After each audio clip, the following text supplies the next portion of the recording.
السلام علیکم ورحمۃ اللہ وبرکاتہ۔ الحمدللہ رب العالمین والصلاة والسلام علی اشرف الانبیاء والمرسلین۔ اللہم لا سہل الا ما جعلتہ سہلا وانت تجعل الحزن اذا شئت سہلا۔ یا مقلب القلوب صرف قلوبنا علی طاعتک۔ اللہم رب اشرح لی صدری ویسر لی امری واحلل عقدۃ من لسانی یفقہوا قولی۔ اللہم رب زدنا علما، اللہم رب زدنا علما، اللہم رب زدنا علما۔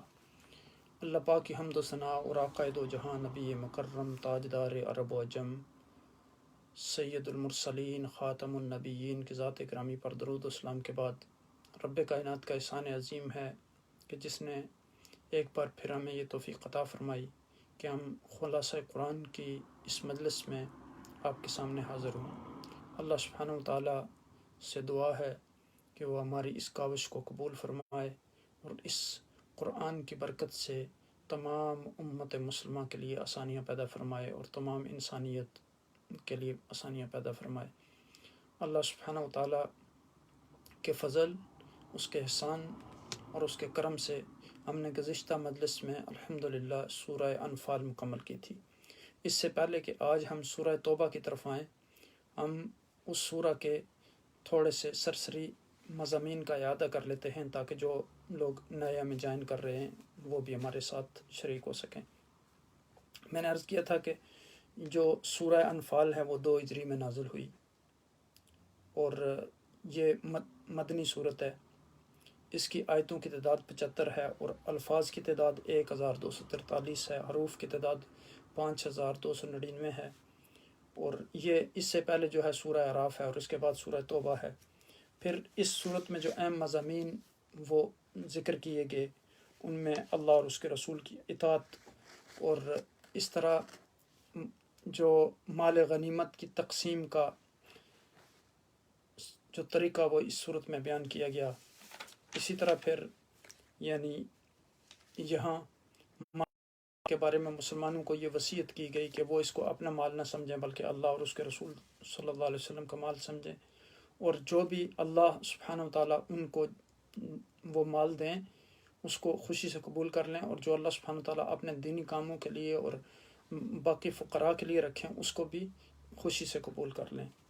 تو یہ پھر جنگ بدر جو ہے اس کے بارے سے میں بڑی تفصیل سے گفتگو ہے اس سورہ مبارکہ میں کہ 3 رمضان المبارک کو آقا دو جہاں نبی اکرم صلی اللہ علیہ وسلم 2 ہجری میں جب یعنی مسلمانوں کو لے کر مدینے سے باہر نکلے تو اس وقت مسلمانوں کی تعداد بالکل تھوڑی سی تھی۔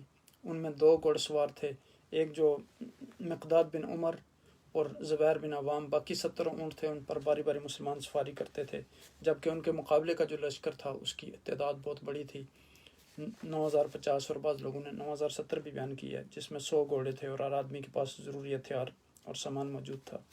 تو لیکن اللہ سبحانہ و تعالیٰ نے اس کے باوجود ان کو فتح دی۔ اور اب دیکھیں کہ یہاں ہم نے بڑی تفصیل سے گفتگو کی تھی کہ نفل کا کیا معنی ہے اور مال غنیمت کس طریقے سے تقسیم کیا جاتا ہے، اس میں کتنے حصے ہیں، اور پھر یہ کہ اگر آپ میدان جنگ میں کافروں سے آپ کا آمنا سامنا ہو جائے تو پھر بھاگنا نہیں چاہیے، ایسے لوگ جو ہیں وہ اللہ کے غضب کے مستحق ٹھہرتے ہیں۔ پھر اللہ اور اس کے رسول صلی اللہ علیہ وسلم کی اطاعت کا حکم دیا گیا کہ سننے جاننے بوجھنے کے باوجود اللہ اور اس کے رسول صلی اللہ علیہ وسلم کی اطاعت سے روگردانی نہیں کرنی چاہیے۔ پھر وہاں یعنی خیانت سے منع کیا گیا، امانت کا حکم دیا گیا، وہ چاہے اللہ اور اس کے رسول کے ساتھ ہو، یعنی ان کے ساتھ خیانت نہ کرو اور نہ ہی اپنے ساتھ کرو۔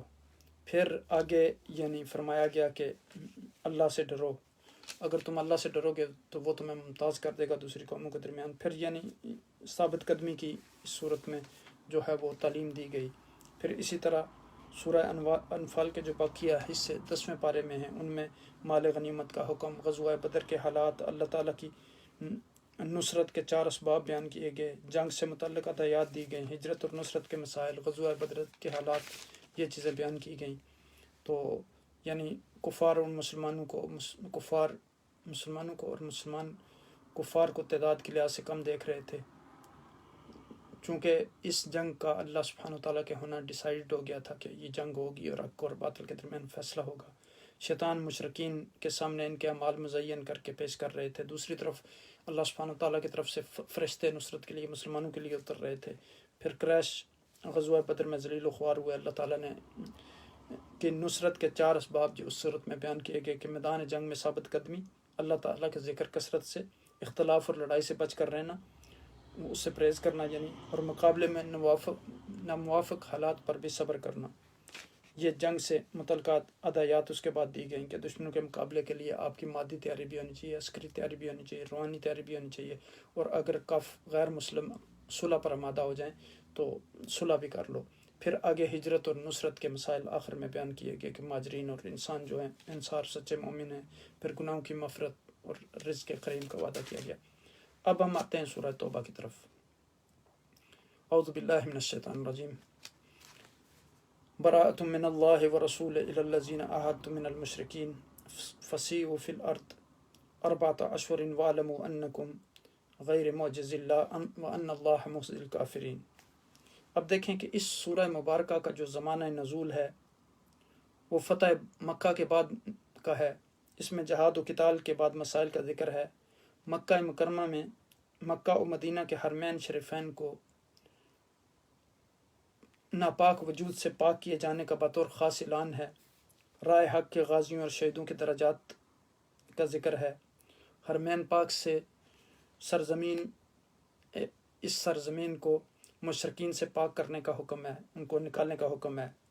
پھر اسی طرح بد عید جو مشرکوں کے خلاف اعلان جنگ ہے اس صورت میں۔ اس طرح پھر مشرکوں کو مساجد اور حرم کی تعمیر کا کوئی حق نہیں، اس بارے میں یہاں بتایا گیا۔ جیسے انہوں نے مسجد درار بنائی تھی، پھر دو جہاں نبی اکرم صلی اللہ علیہ وسلم کے حکم سے اس کو جو ہے جلا دیا گیا، تو اس کے مقابلے میں مسجد قباء تھی۔ اسی طرح پھر جہاد و قتال کی حدود کیا ہیں، اللہ تعالیٰ کا دین غالب آ کے رہے گا، یہ اس صورت میں بیان کیا گیا کہ مال ذخیرہ کرتے ہیں جو لوگ، ان کا انجام کیا ہوگا۔ اسی طرح پھر آگے نبی کے ساتھ مدد خداوندی ہے، ثور کی مثال بیان کی گئی۔ پھر اسی طرح یعنی اس صورت میں آگے جا کے تمام قدرتیں اور طاقتیں اللہ سبحانہ تعالیٰ کے لیے ہیں، اس کو بیان کیا گیا۔ پھر اللہ کا اور اس کے کلام کا انکار اور مقابلہ ممکن نہیں، کوئی بھی انسان جو ہے اس کے بس کی بات نہیں ہے یہ، اور نہ یہ ہو سکتا ہے۔ پھر منکروں پر عذاب الہی کا تذکرہ ہے اس صورت میں۔ پھر اسی طرح قرآن جو ہے وہ ہدایت اور شفا بن کر آ گیا ہے، اس طرح یعنی اس بات کا تذکرہ ہے۔ اولیاء اللہ کو جو اللہ سبحانہ تعالیٰ جن انعامات سے نوازتے ہیں ان کا تذکرہ ہے۔ حضرت نوح اور حضرت موسیٰ علیہ السلام کی دعوت کا تذکرہ ہے۔ پھر آگے اسی طرح فرعون اور فرعونیوں کا انجام ہے۔ اسی طرح پھر عذاب الہی یعنی ٹلنے والا نہیں ہے ان لوگوں سے، اس بات کا تذکرہ ہے۔ پھر مخالفین کے لیے فیصلہ کن اعلان ہے سورت کے آخر میں کہ حضور نبی اکرم صلی اللہ علیہ وسلم کی زبان مبارک سے یہ اعلان، مخالفین کے سامنے یہ فیصلہ کن اعلان ہو رہا ہے کہ اگر کسی کو میرے دین کے بارے میں شک ہو تو وہ سن لے کہ جن کو تم پوجتے ہو میں ان کو نہیں پوجتا، میں صرف اللہ سبحانہ وتعالیٰ کی عبادت کروں گا، نفع و ضرر صرف اللہ کے اختیار میں ہے، اگر وہ نقصان پہنچانا چاہے تو کوئی اس نقصان کو ٹال نہیں سکتا۔ خوب کان کھول کر سن لو، تمہارے پاس حق آ چکا ہے، جو رائے ہدایت اختیار کرے گا اس کو نفع پہنچے گا، اور جو گمراہی کرے اختیار کرے گا اس کا انجام خود ہی سے بھگتنا پڑے گا، میں کسی کے کفر کا ذمہ دار نہیں۔ تو یہاں اس طرح یہ سورہ مبارکہ ان الفاظ پر ختم ہوتی ہے۔ اب اگر آپ ذرا دیکھیں کہ اس سورہ مبارکہ کے نزول کا جو ماحول تھا وہ کیا تھا، اب دیکھیں کہ اس سورہ مبارکہ سے پہلے بسم اللہ الرحمن الرحیم نہیں لکھی جاتی، جیسے آپ نے دیکھا ہے کہ میں نے بھی بسم اللہ نہیں پڑھی۔ اس میں مشرکوں کی بابت غضب آلود احکام درج ہیں۔ ترتیب کے لحاظ سے یہ قرآن مجید کی 9ویں صورت ہے، اور یہ 9 ہجری میں مدینہ کے اندر نازل ہوئی۔ اس سے پہلے 6 ہجری میں صلح حدیبیہ ہو چکی تھی۔ صورت یہ ہوئی کہ قریش کے ساتھ صلح حدیبیہ ہو چکی تھی، تو بنو خزاع کے مسلمانوں کے ساتھ معاہدہ کر لیا بنو خزاع نے، اور بنو بکر نے قریش کے ساتھ معاہدہ کر لیا، تو یہ دونوں ایک دوسرے کے حلیف بن گئے، یعنی بنو خزاع مسلمانوں کے حلیف بن گئے اور بنو بکر جو تھے وہ قریش کے حلیف بن گئے۔ 2 سال بعد جب بنو بکر نے بنو خزاع پر حملہ کر دیا اور اس بات کا خیال نہ کیا کہ ان کے حلیف مسلمانوں کے درمیان حدیبیہ پر صلح ہو گئی ہے، اس کی ایک شرط یہ ہے کہ 10 سال تک قریش اور مسلمان ایک دوسرے پر حملہ نہیں کریں گے اور نہ حملہ کرنے والوں کی وہ مدد کریں گے۔ تو قریش نے بنو بکر کی ہتھیاروں سے مدد کی، اور یہ صلح حدیبیہ کی صریح خلاف ورزی تھی، چونکہ مسلمانوں کے لیے اب بنو خزاع کی مدد کی روح سے ضروری تھی۔ اس لیے آپ نے رمضان مبارک 8 ہجری میں مکہ پر حملہ کر کے اسے بڑی آسانی سے فتح کر لیا۔ فتح مکہ کے وقت عرب کے قبیلوں کے ساتھ مسلمانوں کے مختلف قسم کے تعلقات تھے، بعض کے ساتھ ایک معین مدت تک تھا، بعض کے ساتھ مدت کے تعین کے بغیر معاہدہ کر لیا گیا تھا، یعنی ایگریمنٹ۔ تو بہت سارے ایسے قبیلے تھے جن کے ساتھ کوئی معاہدہ سرے سے تھا ہی نہیں۔ مکہ پر قبضہ کرنے کے معنی یہ تھے کہ تمام جزیرہ العرب پہ اب قبضہ ہو گیا مسلمانوں کا۔ اللہ کے علم میں اس کا فیصلہ ہو چکا تھا کہ سارا جزیرہ العرب جو ہے اسلام کا ایک محفوظ قلعہ بنے گا، جہاں سوا مسلمانوں کے کسی کو عمل دخل نہیں ہوگا، اور مکہ کی برادری جو ہے یہ پھیل کر تمام عربوں کو جو ہے وہ ایک کر دے گی۔ اس مقصد کو پورا کرنے کے لیے لگاتار یہ واقعات جو ہے یہ نمودار ہوئے۔ پھر حجت الوداع کا اعلان 6 ہجری میں صلح حدیبیہ ہوئی۔ 8 ہجری میں قریش نے اس شرط کی خلاف ورزی کی کر کے اس کو توڑ ڈالا اور بنو بکر کی ہتھیاروں سے مدد کی، اور اسی سال مسلمانوں نے مکہ پر اچانک حملہ کر کے اسے فتح کر لیا۔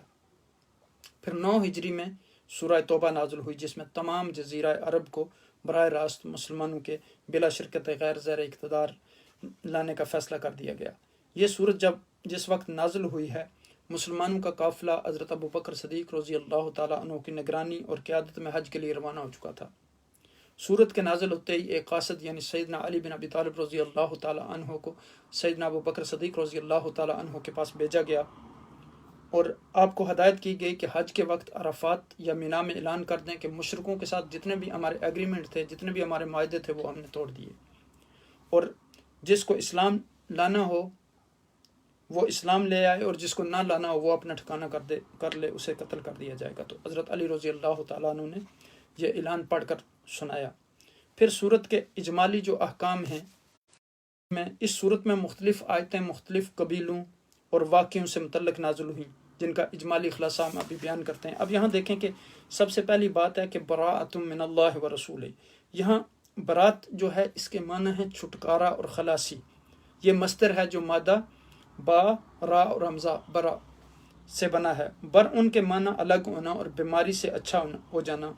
ہماری زبان میں اس مادہ سے بنے ہوئے لفظ بری ان کو بری کر لیا جاتا ہے، یعنی بہت سے مستعمل ہیں، جیسے حاکم نے فلاں ملزم کو بری کر دیا، فلاں ملزم جو ہے وہ جیل سے بری ہو گیا، مقدمے سے بری ہو گیا، یہ عام ہم استعمال کرتے ہیں۔ جیسے سیہو کا لفظ ہے، جو اس کو ہم سیاہ ان سے ہم نے سیاحت بنا دیا، یعنی سیر و تفریح۔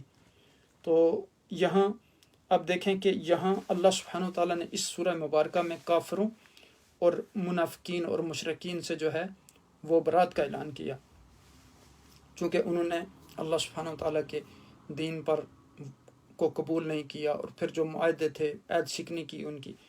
اب یہاں دیکھیں کہ اس صورت میں اگر ہم غور کریں تو شروع صورت میں مشرکوں کو خبردار کر دیا گیا کہ اب ہمارے اور تمہارے درمیان کوئی معاہدہ نہیں، تمہیں 4 ماہ کی مہلت دی جاتی ہے، اس میں اگر تم اسلام قبول کر کے مسلمان ہو جاؤ اور دائرہ اسلام میں داخل ہو جاؤ تو پھر تمہیں امن ہوگا، تم اسلامی برادری بن جاؤ گے، اور اگر تم اسلام قبول نہیں کرتے تو پھر اس جزیرہ سے نکل جاؤ، یعنی یہ 4 ماہ کی تمہیں مہلت دی جاتی ہے، ورنہ تمہارے لیے دنیا اور آخرت کی ذلت اور رسوائی لکھی جا چکی ہے۔ اس اعلان سے عرب میں ہمیشہ کے لیے بت پرستی کا جو ہے وہ خاتمہ ہو گیا۔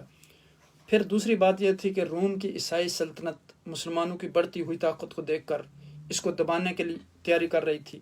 اس کی بابت خبریں اور ان سے آئندہ جو لڑائی تھی اس کے متعلق ہدایات دی گئیں سورہ مبارکہ میں۔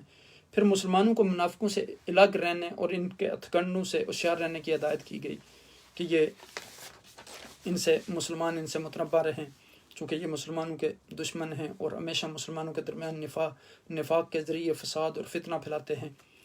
تو پھر سورہ توبہ کا جو تعارف ہے، مقام نزول جیسے میں نے عرض کیا کہ سورہ توبہ مدینہ میں نازل ہوئی، مگر اس کی کچھ آیات کے بارے میں کہا جاتا ہے، جیسے ان آیات سے لے کر لقد جاءکم رسول من انفسکم عزیز علیہ ما عنتم حریص علیکم بالمؤمنین رؤوف الرحیم، تو یہ اس آیت سے لے کر آخر تک بعض علماء نے کہا کہ یہ مکی آیات ہیں۔ اس کو بہت ساری تفاسیر نے ذکر کیا، جیسے تفسیر خازن میں، تفسیر سورہ توبہ میں اس کے والیوم نمبر 2 اور پیج نمبر 213 میں پہ ہے، اور بھی دوسری تفاسیر نے اس کو ذکر کیا۔ اس صورت میں 16 رکوع ہیں اور 129 آیات ہیں، اور کلمات میں 2506 ہیں، اور حروف اس کے 1,08,073 ہیں، اور اس کی تلاوت کرنے سے جو ہے 10,08,730 حسنات اللہ سبحانہ وتعالیٰ کے حکم سے انسان کو ملتی ہیں۔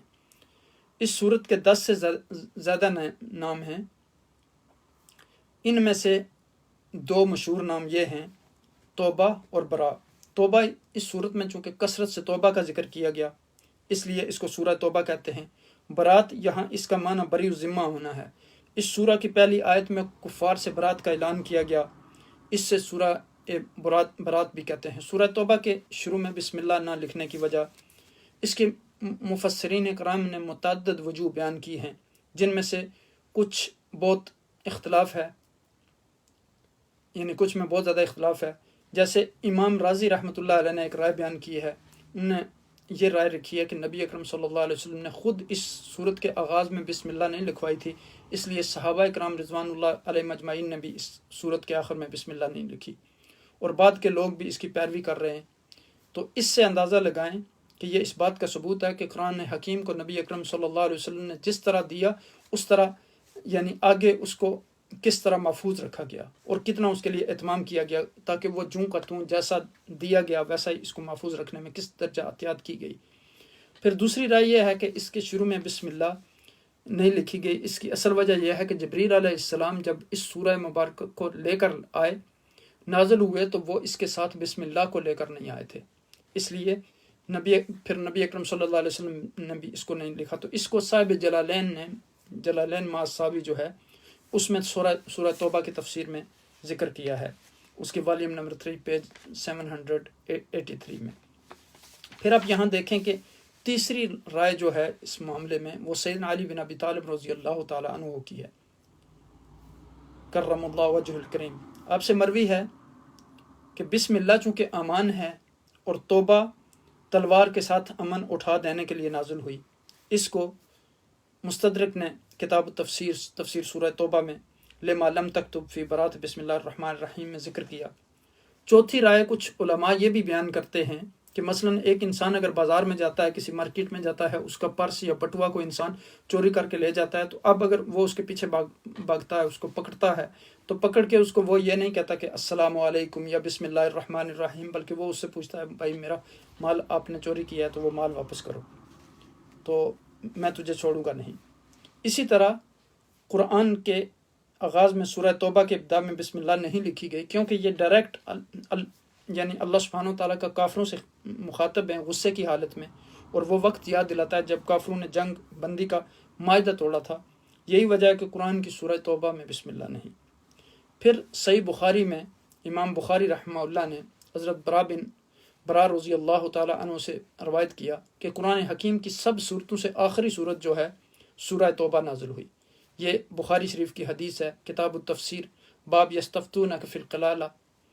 تو سورہ توبہ کے فضائل میں بہت ساری حدیث نبی اکرم صلی اللہ علیہ وسلم سے مروی ہیں، ان میں سے چند حدیث یہاں ہم ذکر کرتے ہیں۔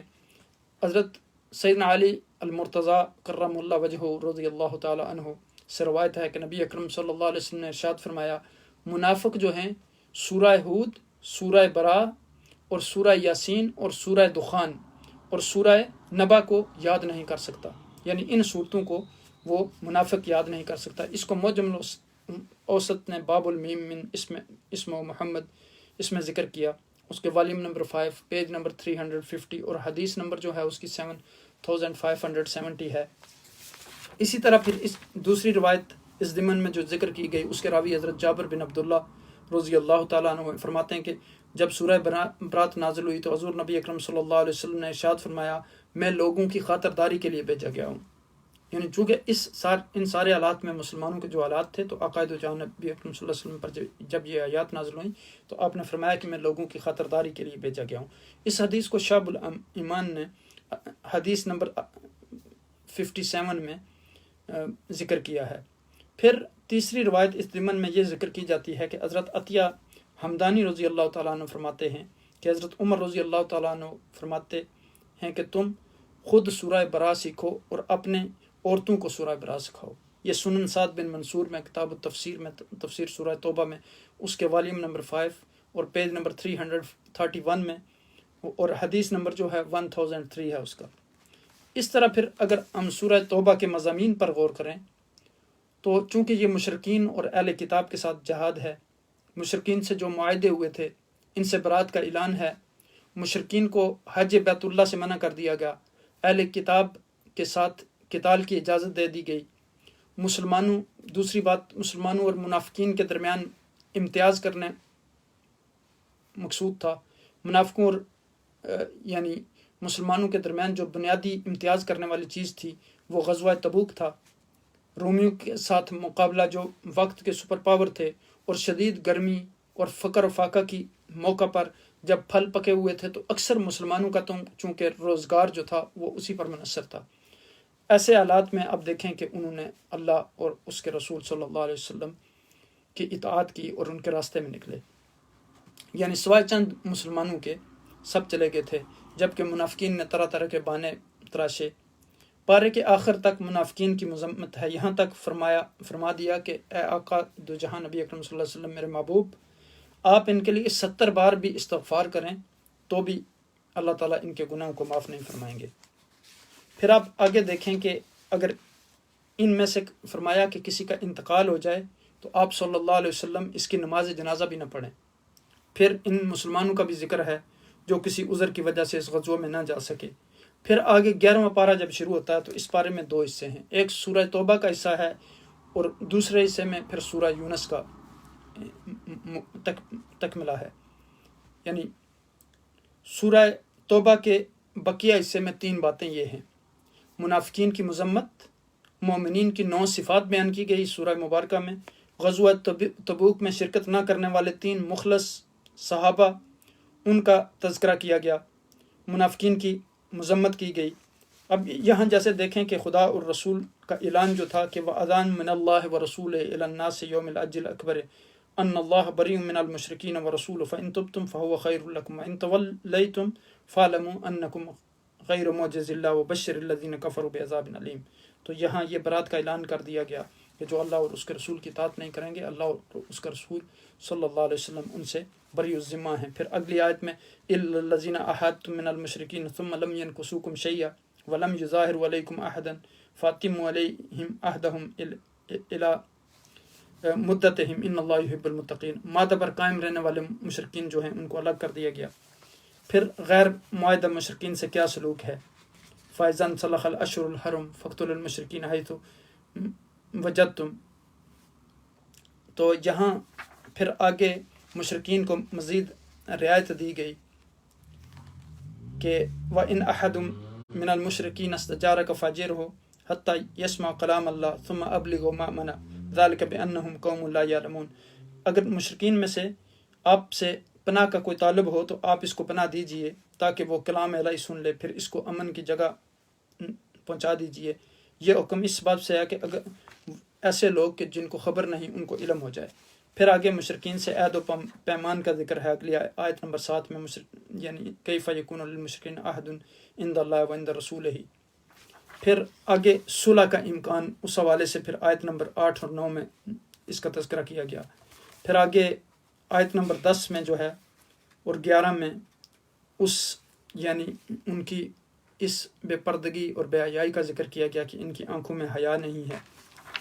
پھر آگے یہ فرمایا گیا کہ یہ جو لوگ ہیں لاتوں کے بت جو ہیں باتوں سے نہیں مانتے، وَإِن نَكَثُوا أَيْمَانَهُم مِّن بَعْدِ عَهْدِهِمْ وَطَعَنُوا فِي دِينِكُمْ فَقَاتِلُوا أَئِمَّةَ الْكُفْرِ إِنَّهُمْ لَا إِيمَانَ لَهُمْ لَعَلَّهُمْ يَنْتَهُونَ۔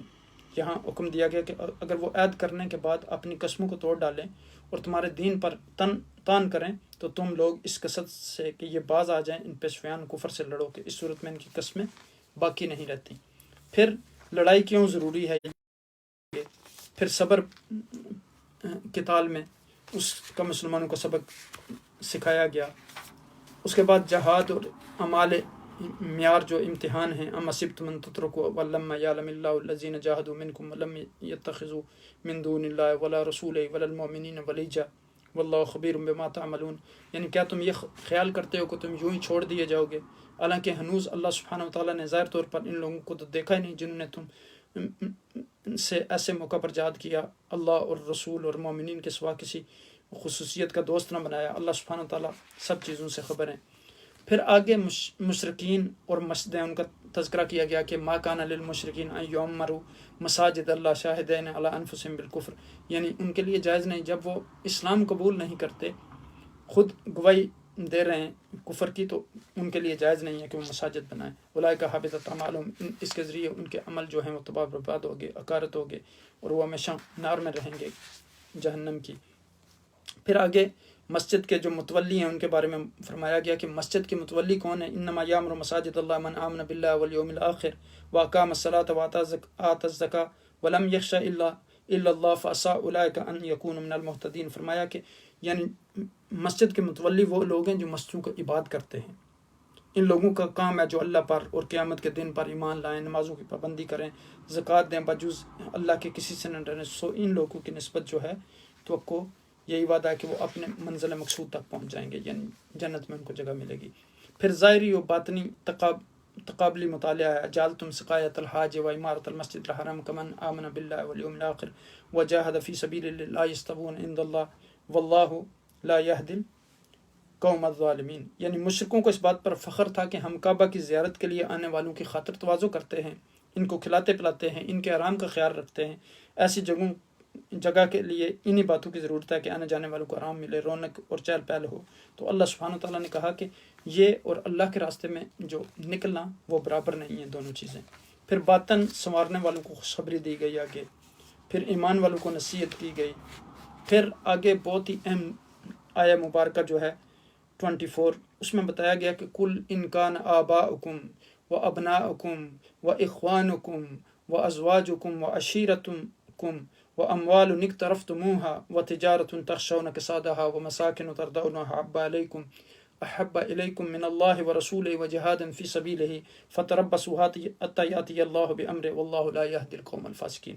یہاں بتایا گیا کہ اگر آپ کو اپنے والدین، اپنی اولاد، اپنے بھائی، اپنی بیویاں، اپنے خاندان، اپنے مال و دولت اور اپنی تجارت، یہ اور اپنے گھر، یہ اللہ اور اس کے رسول کی محبت سے زیادہ عزیز ہیں، تو پھر یعنی آپ اس بات کا انتظار کرو کہ اللہ کا امر آئے. واللہ لا یہدی القوم الفاسقین. اللہ سبحانہ وتعالیٰ جو ہے وہ فاسقوں کو ہدایت نہیں دیتے. تو یہاں یہ امر غور طلب ہے کہ آدمی ان چیزوں کے جھگڑے میں پھنس کر یعنی اللہ اور اس کے رسول صلی اللہ علیہ وسلم کے کاموں میں کو بولنے کی کوشش میں لگ جاتا ہے.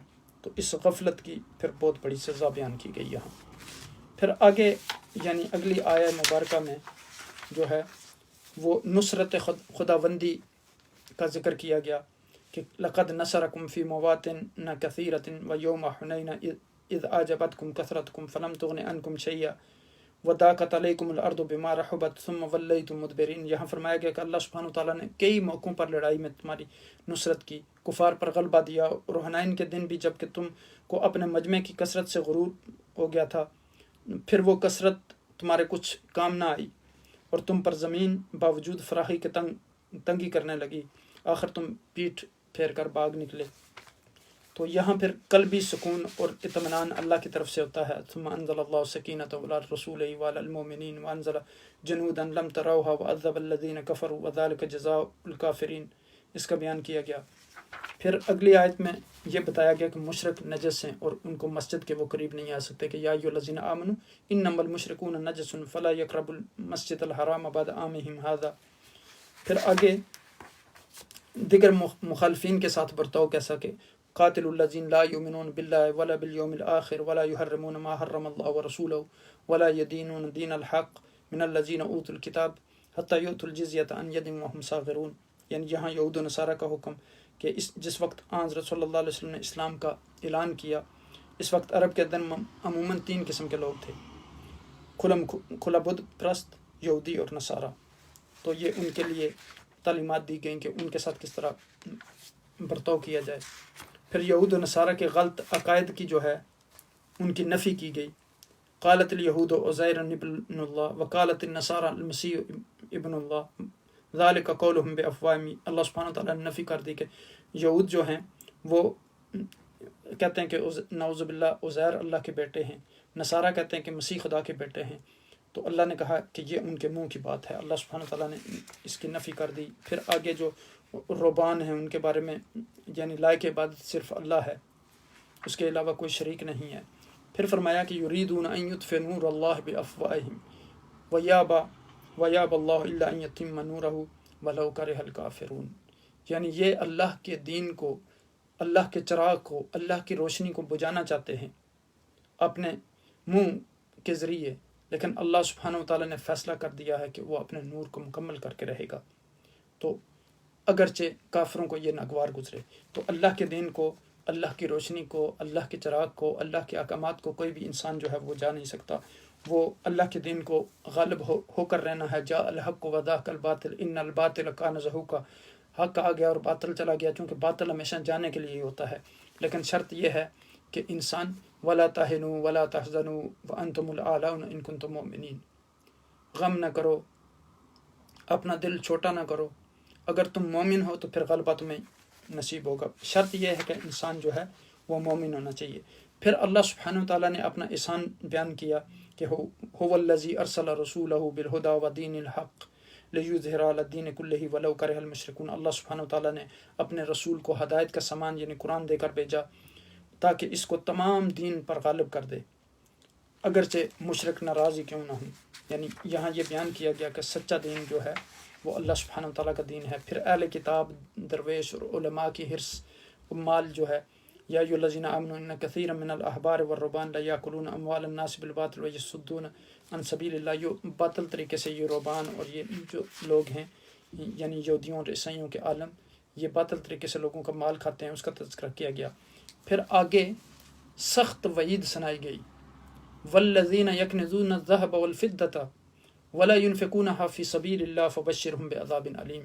وہ لوگ جو اپنے مال کو جمع کرتے ہیں، سونے اور چاندی کو، اور اللہ کے راستے میں خرچ نہیں کرتے، تو انہیں بشارت دے دیں عذاب کی۔ اور کون سے عذاب کی؟ بڑی دردناک عذاب کی، علیم، دردناک۔ تو یہ یکنزون یہاں جو ہے یہ مضارع کا صیغہ ہے کنز سے، تو یعنی خزانے گٹھے کرتے ہیں۔ بعض لوگ مال و دولت کے اتنے پجاری ہوتے ہیں کہ وہ اللہ کے راستے میں زکوٰۃ بھی ادا نہیں کرتے۔ فرمایا گیا کہ آرام مال و دولت کا وبال یہ ہوگا کہ یوم یحمى علیہ فی نار جہنم فتقوی بہا جباؤہم وجنوبہم وظہورہم ھذا ما کنزتم لانفسکم فذوقوا ما کنتم تکنزون۔ اللہ اکبر، اعاذنا اللہ منہا۔ فرمایا کہ اس روز واقعہ ہوگی کہ ان کو دوزخ کی آگ میں اول تپایا جائے گا، پھر ان کو، ان لوگوں کی پیشانیاں اور ان کی کروٹیں اور ان کی پیٹھیں جو ہے ان کو اوپر یعنی جس طرح استری چلائی جاتی ہے اس طرح یعنی اس کو کیا جائے گا۔ تو پھر کہا جائے گا ان سے کہ اب اس مال کا ذائقہ چکھو جو تم دنیا میں جمع کرتے تھے، یہ تمہارا مال ہے، اس کو اب یعنی اس سے مزے اٹھاؤ۔ تو یعنی یوم سے مراد ہے کہ دہکائی جائیں گی، تقوا یعنی داغا جائے گا یعنی اس کے پیٹ کے اوپر۔ پھر آگے قابل احترام جو مہینے ہیں ان کا تذکرہ کیا گیا کہ ان عدت الشہور عند اللہ 12 شہرا فی کتاب اللہ یوم خلق السماوات والارض منها اربعۃ حرم، یعنی 4 مہینے جو ہیں ان کا تذکرہ کیا گیا جو اشہر حرم ہیں کہ ان میں جو ہے وہ قتال نہیں کرنا۔ پھر یعنی اصحاب قمری اور کافر کی جو غلط روش تھی اس کا تذکرہ کیا گیا، انما نسیء زیادۃ فی الکفر یضل بہ الذین کفروا یحلونہ عاما ویحرمونہ عاما۔ تو پھر دنیا اور آخرت کا تقابل کیا گیا کہ یا ایھا الذین آمنوا ما لکم اذا قیل لکم انفروا فی سبیل اللہ اثقلتم الی الارض ارضیتم بالحیاۃ الدنیا من الآخرہ فما متاع الحیاۃ الدنیا فی الآخرۃ الا قلیل۔ کہ جب تم کو اللہ کے راستے میں نکلنے کے لیے کہا جاتا ہے تو تم پر بڑا بوجھل محسوس ہوتا ہے، تو کیا تم دنیا کی زندگی پہ راضی ہوگے کہ جو عارضی زندگی ہے، جس طرح ہم نے پیچھے پڑھا تھا کہ زُیِّنَ لِلنَّاسِ حُبُّ الشَّهَوَاتِ من النساء والبنين والقناطير المقنطرة من الذهب والفضة والخيل المسومة والأنعام والحرث ذلك متاع الحياة الدنيا والله عنده حسن المآب۔ یہ ساری جو خواہشات ہیں انسان کے اندر، ان سب سے بڑھ کے اللہ کے ہاں ہے چیز جو جنت ہے۔ پھر آگے اسلام کا انحصار تم پر نہیں ہے، الا تنفروا يعذبكم عذابا علیما ويستبدل قوما غیرکم ولا تضروا شیئا واللہ علی کل شیء قدیر۔ اگر تم نہیں نکلو گے تو اللہ تعالیٰ جو ہے تم کو سخت سزا دے گا اور تمہارے بدلے میں دوسری قوم لے آئے گا۔ یہ غزوہ تبوک کے موقع پر جو۔ پھر نصرت خداوندی، یعنی یہاں غار عراق کے حوالے سے گفتگو کی گئی۔ الا تنصروہ فقد نصرہ اللہ اذ اخرجہ الذین کفروا ثانی اثنین اذ ہما فی الغار اذ یقول لصاحبہ لا تحزن ان اللہ معنا۔ اللہ اکبر۔ یعنی یہاں سیدنا ابو بکر صدیق رضی اللہ تعالیٰ عنہ کے بارے میں جب وہ عقائد و جہاں نبی اکرم صلی اللہ علیہ وسلم سے سوال کر رہے تھے کہ کفار ان کے تعاقب میں تھے، تو اس وقت یہ آیہ مبارکہ نازل ہوئی۔ تو حضور نبی اکرم صلی اللہ علیہ وسلم نے فرمایا کہ لا تحزن ان اللہ معنا، یہاں یعنی غم نہ کرو، اللہ سبحانہ وتعالیٰ ہمارے ساتھ ہیں۔ پھر آگے نصرت خداوندی، فانزل اللہ سکینتہ علیہ وایدہ بجنود لم تروها وجعل کلمۃ الذین کفروا السفلی وکلمۃ اللہ العلیٰ واللہ عزیز حکیم۔ اس بات کا اعادہ کیا گیا کہ اللہ سبحانہ وتعالیٰ نے مسلمانوں کے دلوں پر سکینت نازل کی، ان کو اپنے جنود یعنی فرشتوں کے ذریعے ان کی مدد کی، پھر اللہ سبحانہ وتعالیٰ نے اپنے کلمہ کو بلند کیا اور کافروں کے کلمے کو جو ہے وہ نیچے کیا۔ اللہ سبحانہ وتعالیٰ جو ہیں وہ عزیز ہیں، غالب ہیں، زبردست حکمت والے ہیں۔ پھر یعنی عام تیاری کا حکم دیا، انفروا خفافا وثقالا وجاہدوا باموالکم وانفسکم فی سبیل اللہ ذالکم خیر لکم ان کنتم تعلمون۔ یعنی تمہارے لیے بہتر یہ ہے کہ چاہے تم یعنی تھوڑا سا مانو یا بہت، اللہ کے راستے میں نکلو۔ پھر ایمان کی کسوٹی کا جو ذکر کیا گیا، پھر اس کے بعد منافقین کی مکاری کا اگلے آیات میں ذکر کیا گیا، ایمان والوں کی روش کا ذکر کیا گیا، منافقین کا کھوٹ اور نفاق کی پہچان کا ذکر کیا گیا، اور پھر منافقین کی دوری اچھی ہے، یعنی منافقین کا اس یعنی غزوے میں شرکت کرنا نہ ہی بہتر ہے، اگر وہ شریک ہوتے بھی تو مسلمانوں کے درمیان جو ہے فتنہ پھیلاتے۔ یہ اس میں لو خرجوا فیکم ما زادوکم الا خبالا ولاودعوا خلالکم یبغونکم الفتنہ۔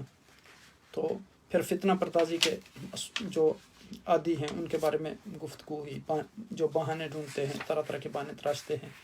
پھر یہ دوست نماد دشمن ہیں، ان تصب کا حسنۃ تسوہم، یعنی جب بھی کوئی مسلمانوں کو نیکی پہنچتی ہے تو ان کے چہرے جو ہیں وہ سیاہ ہو جاتے ہیں، ان کو تکلیف ہوتی ہے۔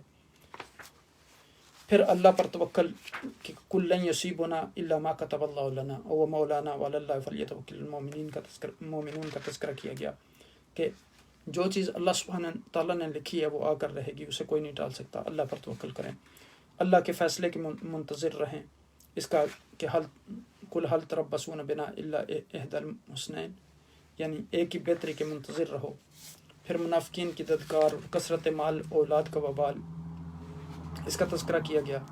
پھر مطلب پرست جو ان میں سے تھے ان کا کہ منہم من یلمزک فی الصدقات، ان میں سے ایسے بھی ہیں جو صدقات تقسیم کرنے کے بارے میں آپ پرتان کرتے ہیں، مال غنیمت کے تقسیم کرنے پر۔ فَإِنْ أُوتُوا مِنْهَا رَضُوا وَإِنْ لَمْ يُؤْتُوا مِنْهَا إِذَا هُمْ يَسْخَطُونَ۔ اگر ان کو مال دے دیا جاتا تو راضی ہوتے، اگر نہ دے دیا جاتا تو ناراض ہو جاتے، تو ان کا تفصیل سے تذکرہ کیا گیا۔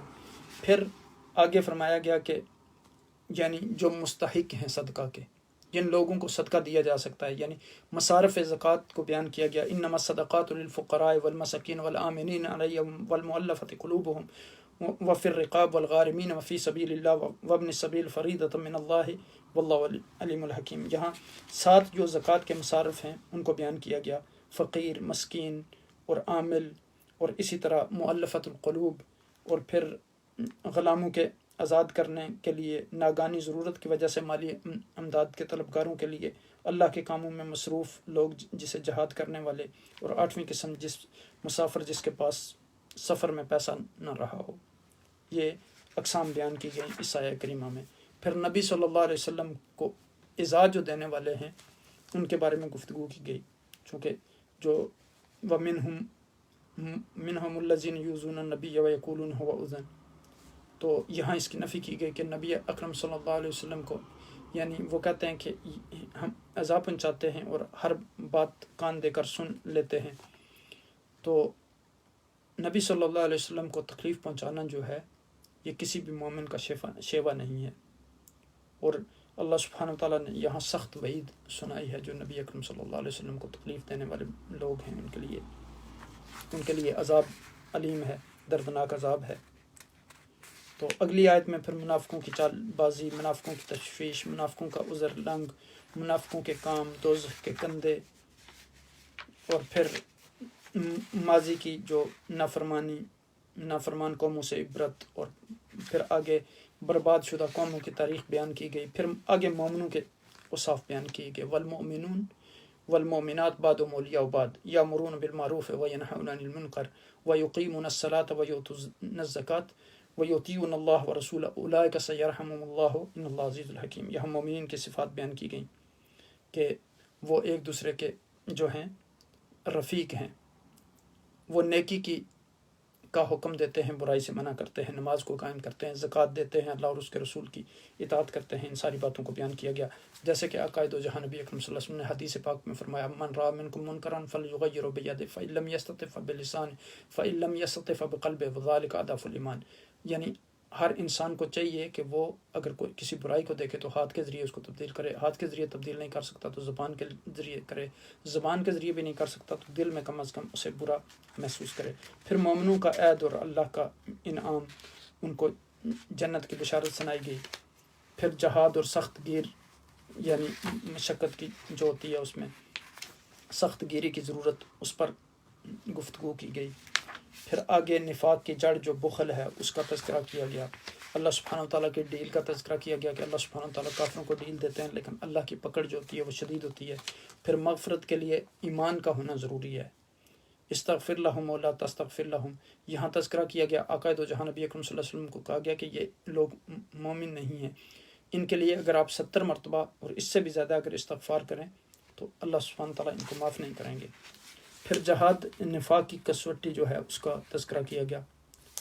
پھر دنیا کے مزے لوٹ کر آخرت کا عذاب، یعنی یہ منافق اور کافر جو ہیں یہ دنیا میں مزے لوٹ لیں لیکن آخرت میں ان کے لیے عذاب ہے. پھر منافقین سے بے تعلقی کا اعلان کیا گیا، جیسے میں نے عرض کیا کہ عقائد و جہاں نبی اکرم صلی اللہ علیہ وسلم کو جنازہ پڑھنے سے منع کر دیا گیا تھا کہ وَلَا تُصَلِّ عَلَىٰ أَحَدٍ مِّنْهُمْ مَاتَ أَبَدًا وَلَا تَقُمْ عَلَىٰ قَبْرِهِ. پھر آگے خوشحالی مصیبت سے بھی بن جاتی ہے. وَلَا تُعْجِبْكَ أَمْوَالُهُمْ وَأَوْلَادُهُمْ إِنَّمَا يُرِيدُ اللَّهُ أَن يُعَذِّبَهُم بِهَا فِي الدُّنْيَا. بعض لوگوں کا معیار یہ ہوتا ہے کہ مال و دولت شاید یہ کرائٹیریا ہے، تو اللہ سبحانہ تعالیٰ کہتے ہیں کہ یہ جو ہے یعنی یہ بھی ان کو مصیبت میں گرفتار کر دیں گے، یہ مال جن پر یہ فخر کر رہے ہیں. پھر آگے منافقین کے بارے میں بتایا گیا کہ یہ ناقابل اعتبار ہیں، مسلمانوں کو ان سے متنبع ہو کے رہنا چاہیے. پھر ان کے بارے میں کہا گیا کہ یہ نکمے لوگ ہیں. پھر آگے مومنوں کی جوان مردی اور جانساری کا ذکر کیا گیا کہ لیکن رسول والذین آمنوا معه جاهدوا باموالهم وانفسهم واولئک لهم الخیرات واولئک هم المفلحون. ان کے بارے میں بتایا گیا کہ وہ اپنی جانوں اور مالوں کے ذریعے اللہ کے راستے میں جہاد کرتے ہیں، یہی لوگ کامیاب ہونے والے ہیں. پھر آخرت کا انعام کہ اعد اللہ لهم جنات تجری من تحتها الانہار خالدین فیہا ذلک الفوز العظیم، اس کا تذکرہ کیا گیا. پھر آگے یعنی جو لوگ یعنی اس غزوے میں جانے سے پیچھے رہ گئے تھے ان کا جال معذرون من الاعراب لیؤذن لهم وقعد الذین کذبوا اللہ ورسولہ. ان میں سے بعض لوگوں نے عجیب عجیب عذر بنائے. ایک ان میں سے شخص تھا جس نے یہ عذر پیش کیا کہ یا رسول اللہ صلی اللہ علیہ وسلم، اگر چونکہ روم جو ہیں ان کی عورتیں بہت گورے کلر کی ہوتی ہیں، بڑی خوبصورت ہوتی ہیں، تو میں بڑے کمزور دل کا مالک ہوں، تو میں وہاں جاؤں گا تو میں اس محبت میں گرفتار ہو جاؤں گا، اس لیے مجھے پیچھے رہنے کی اجازت دی جائے. تو عجیب عجیب ان کے عذر اور وہ یہ چیزیں تھیں. اب یہاں آگے پھر یعنی جن لوگوں کی گرفت ہے اس کا تذکرہ کیا گیا. اب ہم ان مضامین کی طرف واپس آتے ہیں. اب دیکھیں یہاں پھر یعنی منافقین کی مذمت، مومنین کی 9 صفات بیان کی گئیں، غزوہ تبوک میں شرکت نہ کرنے والے مخلص صحابہ. پھر منافقین کی مذمت کی گئی کہ اللہ تعالیٰ نے غزوہ تبوک میں شریک نہ ہونے کے بارے میں منافقین کے جھوٹے اعذار کی اپنے نبی صلی اللہ علیہ وسلم کو خبر دے دی تھی. نیز منافقین نے مسلمانوں کو تنگ کرنے کے لیے مسجد درار بنائی تھی. اللہ تعالیٰ نے نبی کو اس مسجد میں کھڑا ہونے سے منع فرمایا، پھر نبی اکرم صلی اللہ علیہ وسلم کے حکم سے اس مسجد کو جلا دیا گیا، اس کے مقابلے میں مسجد قباء بنائی گئی۔ پھر مومنین کی 9 صفات کے توبہ کرنے والے ہیں، عبادت کرنے والے ہیں، حمد کرنے والے ہیں، روزہ رکھنے والے ہیں، رکوع کرنے والے ہیں، اور پھر سجدہ کرنے والے ہیں، نیک کاموں کا حکم کرنے والے ہیں، بری باتوں سے منع کرنے والے ہیں، اللہ کی حدود کی حفاظت کرنے والے ہیں۔ تو پھر اس سے آگے غزوہ تبوک میں شرکت نہ کرنے والے 3 مخلص صحابہ جو تھے، حضرت کعب بن مالک رضی اللہ تعالیٰ عنہ، اور حضرت بلال بن امیہ رضی اللہ تعالیٰ عنہ، اور حضرت مرارہ بن ربیع رضی اللہ تعالیٰ عنہ، یہ 3 صحابہ تھے جو اس غزوہ میں شریک نہیں ہوئے تھے، اور پھر بعد میں انہوں نے معافی مانگی تھی کہ ہم اپنی سستی کی وجہ سے پیچھے رہ گئے تھے۔ تو پھر ان تینوں سے 50 دن کا بائیکاٹ کیا گیا، پھر ان کی توبہ قبول ہوئی اور قبولیت کا اعلان وحی کے ذریعے کیا گیا۔ بلکہ سورہ انفال کے ساتھ اس صورت کی مناسبت یہ ہے کہ دونوں صورتوں میں جو ہے وہ اسلامی ریاست کے داخلی اور خارجی اور صلح اور جنگ کے جو ہیں وہ احکام بیان کیے گئے ہیں۔ اس غزوہ کو غزوہ تبوک کے نام سے یاد کیا جاتا ہے۔ یہ غزوہ سخت گرمی میں پیش آیا، سفر بہت طویل تھا، پھل پکے ہوئے تھے جو کہ عرب کا اہم ذریعہ معاش تھا، اور مقابلے میں ایک ایسی سلطنت تھی جسے اپنے وقت میں سپر پاور ہونے کا دعویٰ تھا۔ مختصر یہ کہ اہل ایمان کے لیے بڑی ابتلا اور ان کے صدق و اخلاص کا امتحان تھا۔ اس کے ذریعے مومنوں اور منافقوں کے درمیان وجہ امتیاز بھی ہو گیا۔ حقیقت میں صورت کے بنیادی ہدف 2 ہی ہیں، ایک مشرکین اور اہل کتاب کے ساتھ جہاد کے احکام بیان کرنا، دوسرے غزوہ تبوک کے پس منظر میں اہل نفاق کے درمیان واضح فرق کر دینا۔ جہاں تک جہاد کا تعلق ہے تو تمہید کے طور پر ان سے معاہدات سے برات کا اعلان کیا گیا جو مسلمانوں نے مشرکین کے ساتھ کیے تھے۔ ان کے لیے انتہائی مدت جو ہے وہ 4 ماہ بیان کی گئی۔ جیسے میں نے آپ کو بتایا کہ جو بنو خزاع تھے انہوں نے مسلمانوں کے حلیف تھے، اور بنو بکر جو تھے وہ قریش کے حلیف تھے، تو انہوں نے معاہدہ توڑ کے انہوں نے جب بنو خزاع پر حملہ کیا بنو بکر نے، تو ان بنو بکر کی پھر کفار نے مدد کی، تو اس طرح انہوں نے معاہدہ توڑ دیا۔ تو پھر یوں ہی مشرکوں کو بیت اللہ کا حج کرنے سے منع کر دیا گیا، کیونکہ یہ لوگ کئی بار عہد شکنی کے مرتکب ہو چکے تھے، اور اسلام کے بڑھتے ہوئے سیلاب کو روکنے کے لیے یہود کے ساتھ ہمیشہ گٹھ جوڑ کرتے چلے آ رہے تھے۔ پھر مشرکوں سے برات کا اعلان کرنے کے بعد اہل کتاب کے ساتھ بھی قتال کی اجازت دی گئی کہ مکر و فریب، عہد شکنی، منافقت اور جھوٹ ان کی فطرت میں رچا بسا ہوا ہے۔ یہود کا قبیلہ، چاہے وہ بنو قریظہ ہوں، چاہے وہ بنو نذیر ہوں، چاہے وہ بنو قینقاع ہوں، انہوں نے اسلام اور مسلمانوں کو نقصان پہنچانے کا کوئی بھی موقع اپنے ہاتھوں سے جانے نہیں دیا۔ تقریباً 20 آیات ان کے باطنی خبث کو بیان کر رہی ہیں یہاں، اور مسلمانوں کو حکم دیا گیا کہ اہل کتاب میں سے جو لوگ اللہ تعالیٰ پر ایمان نہیں لاتے اور نہ ہی روز آخرت پر یقین رکھتے ہیں اور نہ ان چیزوں کو حرام سمجھتے ہیں جن کو اللہ اور اس کے رسول صلی اللہ علیہ وسلم نے حرام کیا، اور نہ دین حق کو قبول کرتے ہیں، ان سے بھی جنگ کرو یہاں تک کہ وہ ذلیل ہو کر جزیہ دیں۔ جہاں تک اس صورت کے ہدف کا تعلق ہے تو منافقوں کی علامات اور باطنی صورت کے ہدف کا تعلق ہے، یعنی باطنی خباثت کو اس انداز میں بیان کیا گیا اس صورت میں کہ وہ سب ذلیل اور خوار ہو کر رہ گئے، اور اسی لیے اس صورت کا ایک نام جو ہے وہ سورۃ الفاضحہ، یعنی ذلیل و رسوا کرنے والی صورت، یعنی ان کو منافقین کو، مشرکین کو۔ تو اس صورت نے ان کے باطن کو یوں ظاہر کیا کہ ہر کسی نے جان لیا کہ منافق کون ہے اور مخلص کون ہے۔ تو منافقوں کی کمزوریوں اور عیوب کو نمایاں کرنے کا ظاہری سبب جو ہے وہ غزوہ تبوک بنا۔ جہاد تو ویسے بھی بہت مشقت والا کام ہے، بہت سخت عبادت ہے، جبکہ غزوہ تبوک مادی اعتبار سے بھی اپنے وقت کی سب سے بڑی فوج کے ساتھ مقابلہ تھا، اور وہ بھی شدید گرمی کی حالت میں اور فقر و فاقہ کے دنوں میں۔ اس غزوہ کے پس منظر میں منافقوں سے جو حرکتیں ہوئیں ان کا اگر اندازہ چند جھلکیوں سے ہم لگانا چاہیں اسی صورت میں جو بیان ہوئی، اللہ نے پیشن گوئی فرما دی تھی کہ منافق قسمیں اٹھا کر کہیں گے کہ اگر ہم طاقت رکھتے تو آپ کے ساتھ ضرور تبوک کی طرف نکل پڑتے۔ چنانچہ ایسا ہی ہوا۔ جب آقا دو جہاں نبی اکرم صلی اللہ علیہ وسلم تبوک واپس آئے تو انہوں نے قسمیں اٹھانے شروع کر دیں اور جھوٹے عذار پیش کرنے شروع کر دیے۔ پھر دوسری سوائے چند کے باقی تمام مسلمان فوراً غزوہ تبوک میں شرکت کے لیے تیار ہو گئے تھے، جبکہ منافقوں نے مختلف ہلوں اور بانوں سے مدینہ میں رہنے کی اجازت حاصل کر لی۔ پھر تیسری وجہ یہ ہے کہ اللہ تعالیٰ نے فرمایا کہ ان کا نہ نکلنا ہی بہتر تھا. اگر بالفرض وہ شرکت کرتے تو مسلمانوں کے درمیان انہوں نے فتنہ پھیلانا تھا، اس کے سوا اور کچھ نہ کرتے. ان میں سے بعض ایسے بھی تھے کہ جنہوں نے ایسے مذاق آخیز یعنی عذر پیش کیے کہ جن پہ ہنسی آتی ہے، یعنی استثناء حاصل کرنے کے لیے. جس طرح میں نے عرض کیا کہ یہ جو جد بن قیس تھے، انہوں نے یہ کہا کہ یا رسول اللہ میں بڑا کمزور دل ہوں، اور چونکہ رومیوں کی عورتیں جو ہیں گورے رنگ کی ہوتی ہیں، مجھے ڈر ہے کہ اگر میں جہاد میں گیا تو میں دیکھ کر اس فتنے میں مبتلا ہو جاؤں گا، اس لیے مجھے اجازت دی جائے. ان کے دلوں میں مسلمانوں کے لیے بغض اور حسد کے سوا کچھ نہیں تھا. اگر مسلمانوں کو فتح حاصل ہو تو مال غنیمت حاصل کرنے کے لیے ساتھ مل جاتے، پریشان ہوتے کہ ان کو کیوں غنیمت اب مل گئی ہے. اگر اس کے برعکس کسی حادثے یا مصیبت کا سامنا کرنا پڑ جائے تو انہیں بے پناہ خوشی ہوتی. اور اگر حضور نبی اکرم صلی اللہ علیہ وسلم مال غنیمت دیتے تو خوش ہو جاتے، اگر نہ دیتے تو ناراض ہو جاتے. وہ قسمیں کھا کر یقین دلاتے ہیں کہ اے مسلمانوں ہم تم ہی میں سے ہیں، حالانکہ ایسا نہیں ہے، اس کی نفی کی گئی. ان کی نظریں صرف مال پر ہوتی ہیں، اگر مل جائے تو خوش ہوتے ہیں، اگر محروم رہیں تو اللہ کے نبی پر بھی تان زنی سے باز نہیں آتے. چونکہ حضور نبی اکرم صلی اللہ علیہ وسلم ہر کسی کی بات سن لیا کرتے تھے، اس لیے وہ آپ کے بارے میں کہتے تھے کہ آپ تو نرے کان یعنی بہت سادے ہیں، نعوذ باللہ. آپ صلی اللہ علیہ وسلم کی زندگی میں انہیں مستقل یہ اندیشہ رہتا تھا کہ کوئی صورت ایسی نازل نہ ہو جائے جو ہمارے سارے خبث کو واضح طور پر بیان کر دے، ہمارے سارے جتنے راز فاش کر دے، جو ہمارے باطنی چیزیں ہیں ان کو بھی، سارے قلبی رازوں کو بھی فاش کر دے. پھر آگے نمبر 10 جو ہے ایک دوسرے کی برائی کا حکم دینا، یعنی نیکی کو روکنا اور بخل کرنا ان کی نمایاں صفات میں سے ہیں، ان کا بیان.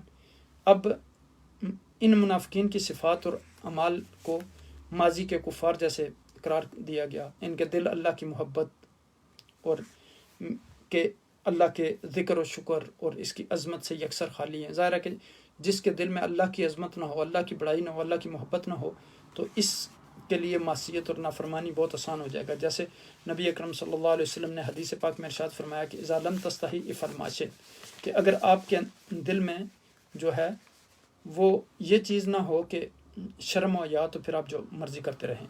تو اب یہاں یعنی دیکھیں کہ ان کو یعنی منافقین کو کفار کے ساتھ تشبیہ دی گئی اس صورت میں. تو پھر آگے قوم عاد اور قوم ابراہیم جو ہے اس کا، اور قوم اصحاب مدین اور پھر قوم لوط کا ذکر کیا گیا. پھر 10ویں پارہ کے آخر تک جو ہے وہ منافقین کا ذکر ہے. اور اس کے بعد آپ دیکھیں یہاں کہ فرمایا گیا کہ اے پیغمبر اگر آپ ان کے لیے 70 بار بھی استغفار کریں تو بھی اللہ تعالیٰ ان کی اس مغفرت نہیں کرے گا. اور جیسے میں نے عرض کیا کہ حضور نبی اکرم صلی اللہ علیہ وسلم کو جنازہ پڑھنے سے بھی منع کر دیا گیا. پھر منافقین کے ساتھ اللہ تعالیٰ نے ان مخلص مسلمانوں کا بھی تذکرہ فرما دیا، جن میں سے کوئی بڑھاپے، کوئی شدید بیماری، کوئی سامان جہاد نہ ہونے کی وجہ سے جہاد میں شرکت نہ کر سکا. لیکن ان لوگوں کے جذبات ایسے تھے کہ جہاد میں شرکت نہ کرنے کی وجہ سے ان کی آنکھوں میں آنسو امڈ آئے. اس لیے فرمایا کہ یہ جو مخلصین لوگ ہیں ان پر کوئی گناہ نہیں ہے. پھر آگے یعنی تقوی کی بنیاد بیان کی گئی کہ لا تقم فی ابدا لمسجد اسس علی التقوی من اول یوم، یعنی یہ مسجد ضرار جو ہے اس کی بنیاد تقوی پر نہیں تھی، مسجد قباء کی بنیاد تقوی پر تھی، اس کا یہاں ذکر کیا گیا. پھر آگے یعنی جیسے میں نے بتایا اس آیہ کریمہ میں جو ہے مومنین کی صفات بیان کی گئیں، التائبون العابدون الحامدون الساہون الراکعون الساجدون الآمرون بالمعروف والناہون عن المنکر والحافظون لحدود اللہ وبشر المؤمنین. تو یہاں بشارت دی گئی صفات بیان کرنے کے بعد. اور اس طرح یعنی اس صورت میں بہت اہم موضوعات جو تھے وہ بیان کیے گئے، اور منافقین کو جو ہے ان کا جتنی منافقت تھی اس کو مسلمانوں کے سامنے ظاہر کر دیا گیا. آقا دو جہاں نبی اکرم صلی اللہ علیہ وسلم کو اس کے بارے میں انفارم کر دیا گیا، اور باقی مومنین کو بھی آقا دو جہاں نبی اکرم صلی اللہ علیہ وسلم نے ان سے متنبع کر دیا. تو پھر یہاں اس سورہ مبارکہ میں یہ بھی حکم دیا گیا کہ تم میں سے ایک ایسا فرقہ ہونا چاہیے جو دین کی دعوت دیتا رہے. وما كان المؤمنون لينفروا كافة فلولا نفر من كل فرقة منهم طائفة ليتفقهوا في الدين ولينذروا قومهم إذا رجعوا إليهم لعلهم يحذرون. یعنی اب دیکھیں کہ جس طرح مثلا اب جنازہ فرض کفایہ ہے، لیکن اگر سارے لوگ چھوڑ دیں تو پھر وہ فرض ہو جاتا ہے آپ کے اوپر۔ تو پھر اس سورہ مبارکہ میں ان کے دلوں کی مرض کا بیان کیا گیا، اور آخر میں پھر یعنی حضور نبی اکرم صلی اللہ علیہ وسلم کے بارے میں بتایا گیا کہ لقد جاءکم رسول من انفسکم عزیز علیہ ما عنتم حریص علیکم بالمؤمنین رؤوف الرحیم۔ اللہ اکبر۔ تمہارے پاس ایک پیغمبر تشریف لائے ہیں جو تمہاری قوم میں سے ہی ہیں، جن کو تمہاری یعنی تکلیف نہایت گراں گزرتی ہے، جو تمہارا فائدے کے ہمیشہ خواہشمند رہتے ہیں، ایمانداروں کے ساتھ بڑے شفیق اور مہربان ہیں۔ حضور نبی اکرم صلی اللہ علیہ وسلم کی یعنی اس یہاں صفت کا تذکرہ کیا گیا کہ آپ ہمیشہ خیر چاہنے والے ہیں، آپ کو رحمت للعالمین بنا کر بھیجا گیا۔ اور ان جیسے عقائد و جہاں نبی اکرم صلی اللہ علیہ وسلم نے فرمایا کہ ان ھذا الدین یسر، بے شک یہ دین جو ہے یہ آسان ہے۔ تو عقائد و جہاں نبی اکرم صلی اللہ علیہ وسلم کو یہ رؤوف الرحیم یعنی اللہ کی صفات بھی ہیں، اور حضور نبی اکرم صلی اللہ علیہ وسلم کو بھی رؤوف الرحیم کہا گیا۔ ظاہر اللہ اپنی یعنی حیثیت کے مطابق رؤوف الرحیم ہے، اور نبی اکرم صلی اللہ علیہ وسلم اپنی حیثیت کے مطابق، لیکن یہ بہت بڑا اعزاز دیا گیا عقائد و جہاں نبی اکرم صلی اللہ علیہ وسلم۔ اور پھر دیکھیں کہ نبی اکرم صلی اللہ علیہ وسلم کا رؤوف الرحیم ہونا، قیامت والے دن بھی جب ہر بندہ کہہ رہا ہوگا کہ رب نفسی نفسی، تو عقائد و جہاں نبی اکرم صلی اللہ علیہ وسلم کہہ رہے ہیں کہ رب امتی امتی۔ پھر آخر میں جہاں سے سورہ توبہ کا آغاز ہوا تھا، برات من اللہ و رسول الذین، مشرکین اور کفار سے اور منافقین سے برات کا اعلان ہوا تھا، پھر وہی موضوع کو اسی طرف لٹایا گیا کہ فَإِن تَوَلَّوْا فَقُلْ حَسْبِيَ اللَّهُ لَا إِلَهَ إِلَّا هُوَ عَلَيْهِ تَوَكَّلْتُ وَهُوَ رَبُّ الْعَرْشِ الْعَظِيمِ۔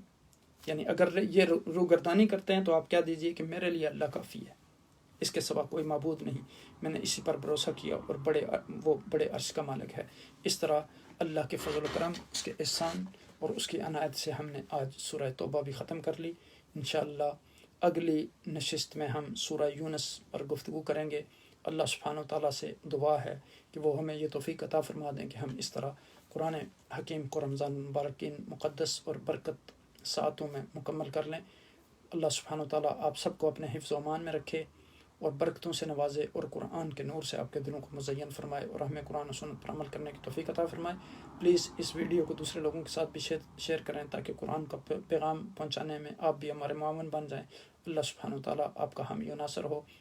کل تک کے لیے مجھے اجازت دیجیے، کل پھر اسی خلاصہ قرآن کے ساتھ آپ کی خدمت میں حاضر ہوں گا۔ جزاکم اللہ خیر۔ السلام علیکم ورحمۃ اللہ وبرکاتہ۔